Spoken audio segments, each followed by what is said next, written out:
Hello everyone, welcome to Sreeja kitchen. ఈరోజు వీడియోలో కొబ్బరి బర్ఫీ రెసిపీ. ఇంట్లో కొబ్బరి ఎక్కువగా ఉన్నప్పుడు ఈ స్వీట్ మీరు తప్పకుండా ట్రై చేయండి. చాలా బాగుంటుంది.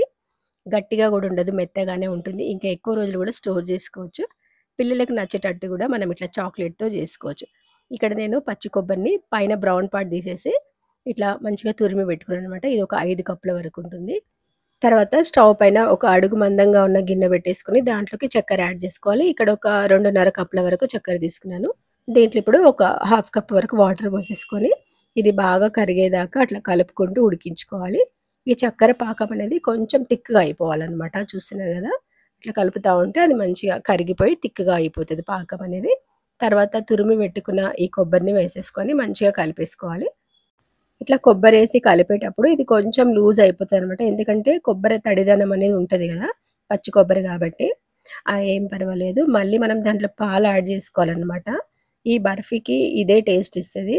మిల్క్ పౌడర్ ఉన్నప్పుడు మిల్క్ పౌడర్ యాడ్ జేసుకోవచ్చు. లేదా చిక్కటి పాలు ఒక 2 కప్పులు వేసుకొని అది బాగా దగ్గర పడే వరకు ఉడికించుకోవాలనమాట. దీంట్లోనే ఫ్లేవర్ కోసం కొంచెం ఇలాచీ పొడి, కొంచెం నెయ్యి వేసుకొని అట్లా బాగా కలుపుతూ ఉడికించుకోవాలి. ఇది దగ్గరకి అయిపోవాలనమాట. మనం చేతిలో పట్టుకొని చూసినప్పుడు కొంచెం ఉండలాగా ఫామ్ అయితే మనకి బర్ఫీ రెడీ అయిపోయినట్టే. సో, దీన్ని నెయ్యి రాసుకున్న ప్లేట్‌లోకి వేసేసుకొని కొంచెం గట్టిగా ఇట్లా నొక్కి పెట్టేసేయాలి. ఇది ఆరడానికి పక్కన పెట్టేసేయాలనమాట. ఒక హాఫ్ అన్ అవర్ లేదా 1 అవర్ అయితే మంచిగా ఆరిపోతదనమాట. చూస్తున్నారు గదా! ఇదే కొబ్బరి దాంతో నేను లడ్డూలు గూడా జేసినాను.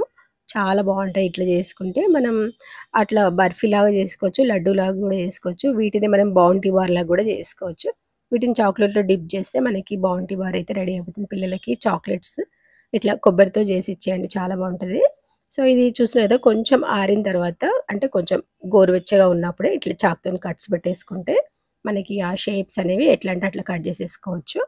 చూడ్డానికి గానీ, మనం తీసుకొని తినడానికి గానీ బావుంటదనమాట. ఇవి కొంచెం ఆరిన తర్వాత చూపిస్తాను. మంచిగా నీట్‌గా ఊడొచ్చేసాయన్నమాట. ఇవైతే ఒక గంట తర్వాత నేను తీసి చూపిస్తున్నాను. చూస్తున్నారు గదా, వేటికి వాటి ముక్కలనేది అట్లా కట్ జేసుకున్నాం గాబట్టి మంచిగా నీట్‌గా ఊడొచ్చేస్తాయి. ఇవి మెత్తగానే ఉంటాయన్నమాట. గట్టిగా అస్సలుండవు. బర్ఫీ గాబట్టి. కొబ్బరి మిఠాయి అయితే మనం కొంచెం గట్టిగా జేసుకుంటాం అవి. కొబ్బరి లౌజ్ అంటాం గదా! బర్ఫీ అయితే ఇట్లా కొంచెం మెత్తగా జేసుకోవాలి. పాలు పోసేసి చాలా బావుంటది. మీరు తప్పకుండా ట్రై జేయండి.